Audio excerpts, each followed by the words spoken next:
Bonjour et bienvenue pour une leçon de français langue étrangère. Aujourd'hui, les unités phraséologiques. Alors voilà les points que l'on va aborder. D'abord, le concept d'unité phraséologique avec la terminologie, les caractéristiques avec quelques exemples, le concept d'équivalence et ensuite, finalement, les références. Alors la terminologie qu'il emploie pour faire référence à une unité phraséologique est variée. On trouve en fait les noms expression imagée, expression, dicton, expression, dicho. On trouve aussi le mot expression unité phraséologique qui est plutôt employé dans le domaine de la phraséologie et spécialisée. Et voilà, on trouve en fait qu'il y a certaines caractéristiques qui définissent et qui caractérisent les unités phraséologiques. Elles sont en fait la multilexicalité, le figement, l'automaticité et l'autonomie. Voyons voir.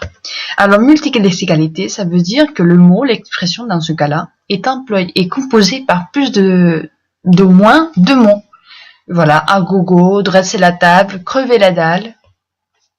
Le figement, c'est la deuxième caractéristique, et cela veut dire que cela implique en fait le mot, l'expression dans ce cas-là est figée. Du coup, voilà, elle est certainement stable, donc elle permet pas pas trop de variations. Voyons par exemple brûler la chandelle par le debout, ça nous donne ça, mais ça nous permet pas de dire brûler la cire par le debout.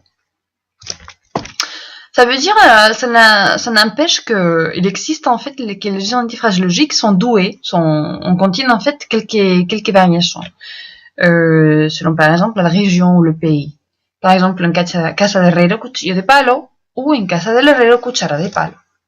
D'autres exemples en français: crever la dalle, avoir trop faim, avoir la dalle, boire comme un trou, boire comme une éponge.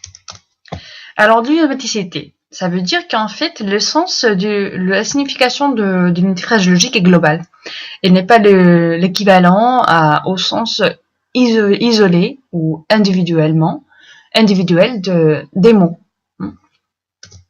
Donc, tirer le verre du nez à quelqu'un, ça ne veut pas dire du tout sacarle el gusano a alguien de la nariz, mais plutôt son sacarle algo a alguien. Donc, le sens, vous voyez, ça a un sens, une signification à elle-même, n'étant pas le sens, la sens des mots isolés.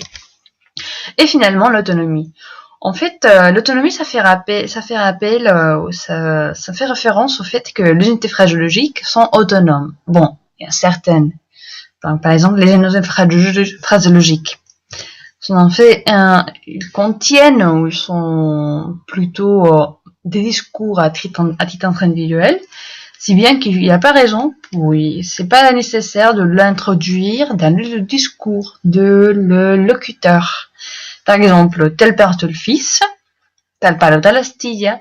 Le locuteur ne va pas nécessairement fournir plus d'explications.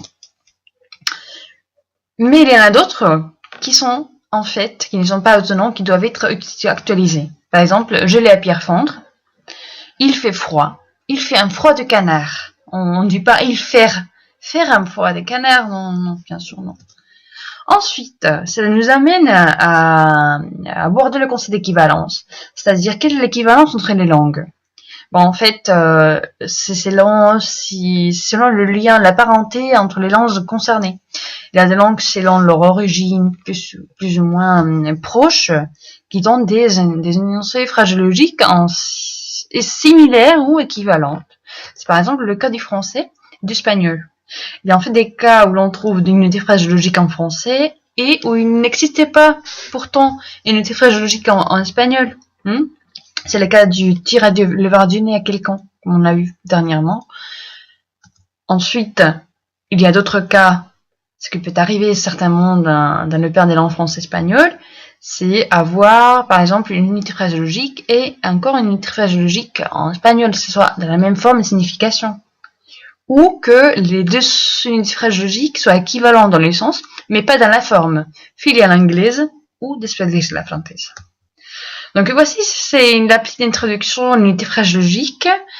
Et voilà, si vous voulez pour plus d'informations, consultez ces références, mais il y en a bien sûr, il y en a beaucoup plus. Donc vous êtes libre et on vous encourage à aller à la découverte d'une unité de phrase logique. Merci et à la prochaine leçon.